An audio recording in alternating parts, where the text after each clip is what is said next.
He collapsed at her door like a man already halfway gone. Clothes torn, hands scraped, chest heaving. This wasn't the proud billionaire the world put on magazine covers. This was a broken man whispering, "You're my only hope," before sliding into unconsciousness on the porch of the woman he'd once loved and betrayed. That's where our story begins. Years earlier, he wasn't a mogul, just a broke kid named Ethan. Juggling a scholarship, a half-dead laptop, and a mountain of overdue bills. He met Maya in a crowded campus lab.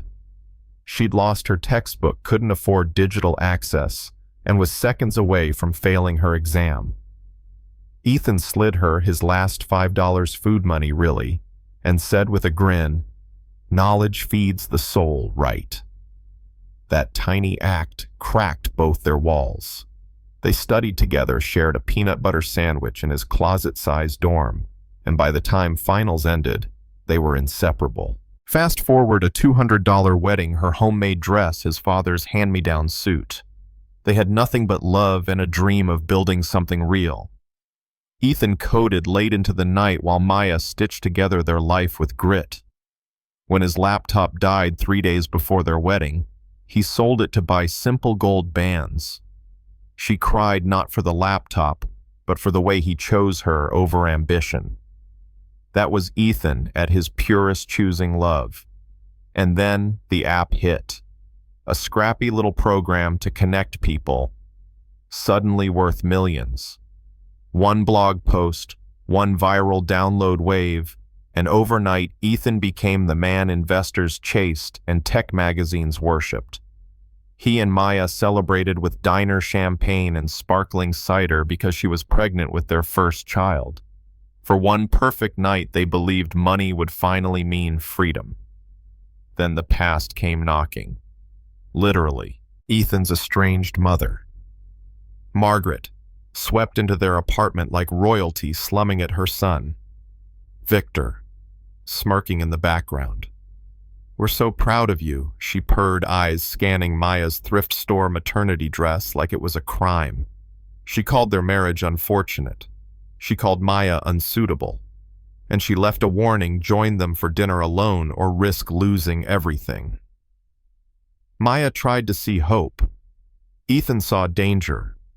But poison works slowly.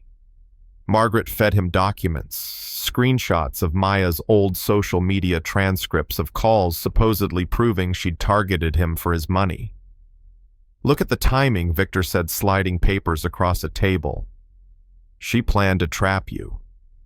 Ethan's gut screamed no, but doubt wormed its way in. The breaking point came at the Meridian Hotel, a gala celebrating Ethan's meteoric rise. Maya, 8 months pregnant, glowed in an emerald gown, hand resting on her belly. For a moment, it felt like old times, her smile, his pride. Then Margaret grabbed the mic. "Success must be built on truth," she declared, and Victor rolled out a screen flashing photo after photo, Maya in intimate embraces with a stranger. They were fakes, seamless and cruel. Gasps filled the ballroom. Ethan looked at his wife, searching her face for denial, but all he saw was her pleading. "Those aren't real, Ethan. You know me." He didn't. Not anymore.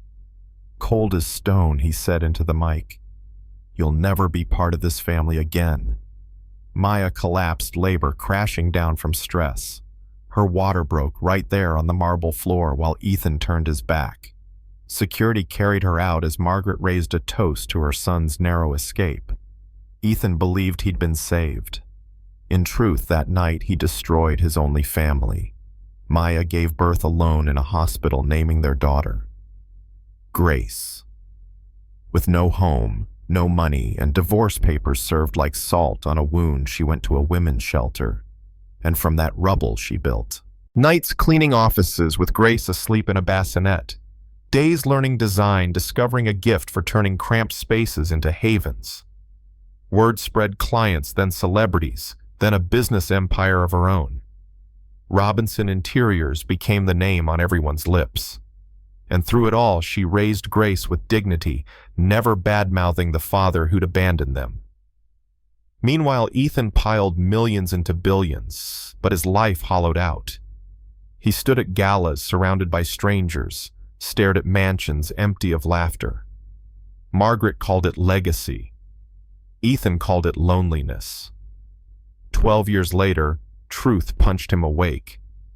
A security expert tore apart those old proofs, fake metadata doctored posts, transcripts fabricated, start to finish. Ethan realized his mother hadn't saved him. She'd murdered his marriage.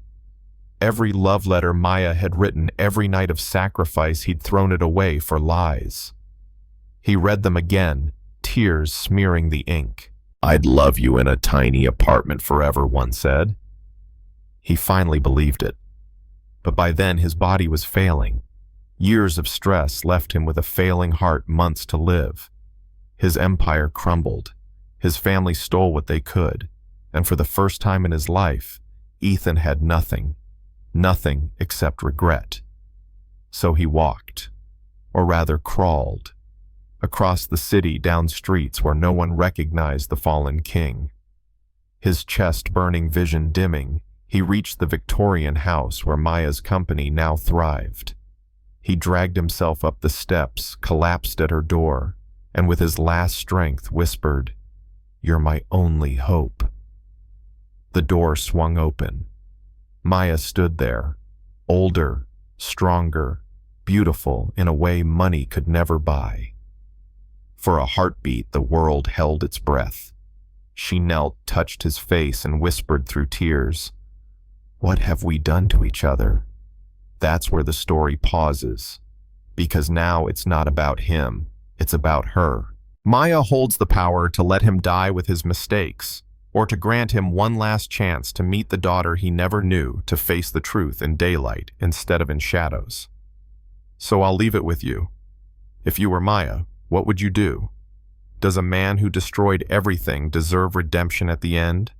Or do some betrayals burn too deep to ever forgive? Drop your thoughts in the comments. I want to hear your take. Was Ethan a victim of manipulation, or did his doubt make him guilty from the start? And what about Margaret, the mother who called it protection but left wreckage in her wake? Like this story, if it moved, you share it.